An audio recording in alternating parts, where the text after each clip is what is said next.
El sistema penal está pensado para reeducar al individuo y devolverlo a la sociedad. Lo establece el artículo 26.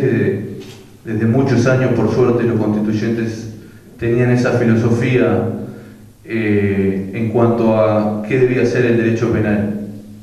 No se está haciendo con los adultos y de ahí estamos viendo toda la problemática que hay. El enorme poder que como ciudadanos todos le damos al Estado es para corregirnos, es para penarnos, para reeducarnos y devolvernos a la sociedad. Cada vez que nosotros vamos trasladando la libertad que nosotros tenemos que defender, se nos va cortando la libertad nuestra, y eso entiendo que siempre no es bueno para la sociedad toda.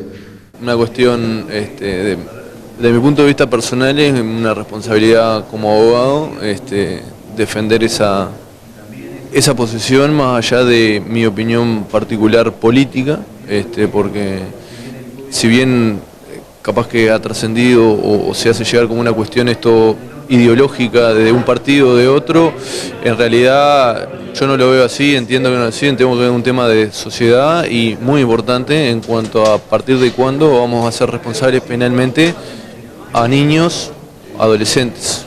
En el 2011, que creo que coincide justo con cuando se empezó a mover todo el tema de la baja, que en mi forma de ver ya abarcaría, digamos, lo que se buscaría con este nuevo impulso normativo.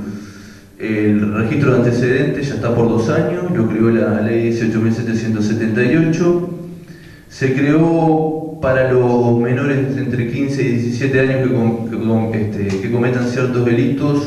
Se estableció la privación preceptiva de la libertad por 1 año, o sea, el juez no tiene la potestad ni las partes. Cuando el Ministerio Público pide por esos delitos, el juez preceptivamente tiene que, mientras que vemos si es inocente o no, 1 año privarlo de libertad. Recién consultamos a tu colega, ¿no?, de experiencias internacionales. Hay muchas que, quizás han tenido resultados positivos a la baja de la edad y otras que no.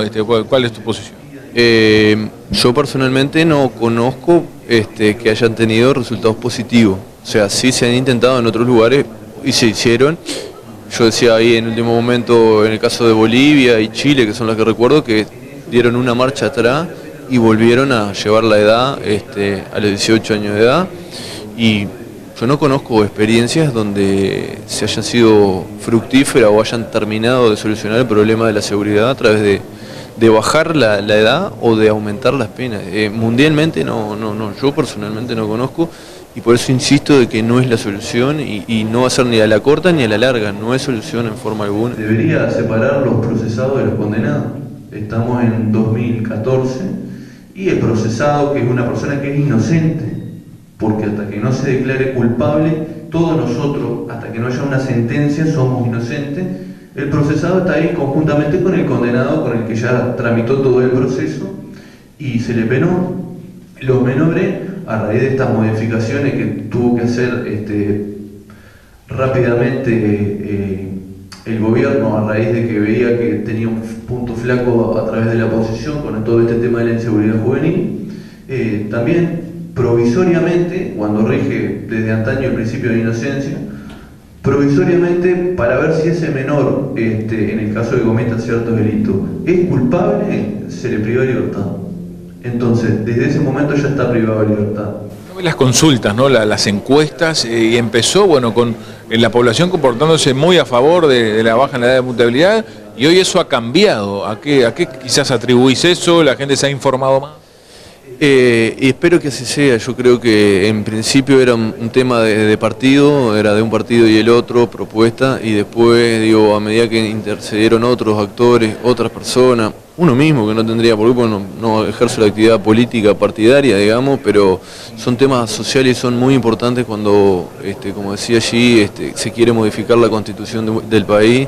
Hay que, todo el que haya egresado de la Facultad de Derecho y todo el mundo en general, tiene que prestar atención y informarse, no lo que yo pueda argumentar o lo que el colega argumentó, sino informarse por uno mismo y ver la realidad. Yo creo que la forma más clara de ver la esencia de esto y la verdad de toda esta situación es ver cómo tenemos a los mayores, o sea, qué se está logrando en un tema con los mayores, porque los menores son el 5,9% de los que delinquen. Entonces, me parece que no son los menores el problema total y hay que sí atenderlo. Tampoco podemos decir que tenemos que hacer la vista gorda o que está todo bien, no está todo bien, pero el camino indudablemente no es ni bajar la ley ni aumentar las penas.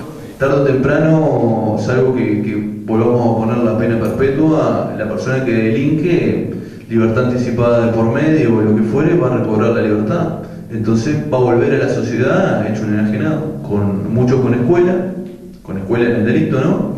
Y lo vamos a tener de vuelta así indefinidamente hasta que, bueno, la persona o cambia o desaparezca de un modo o de otro. Bueno, por último, destacar que para, digamos, no votar a favor de bajar la imputabilidad, simplemente no hay que poner la papeleta del sí. Fundamental, sí. Lo único que el que esté en contra simplemente vote a la persona que entienda idónea, pero sin ninguna papeleta, porque para votar que sí se baje, lo único que hay que hacer es ingresar la papeleta.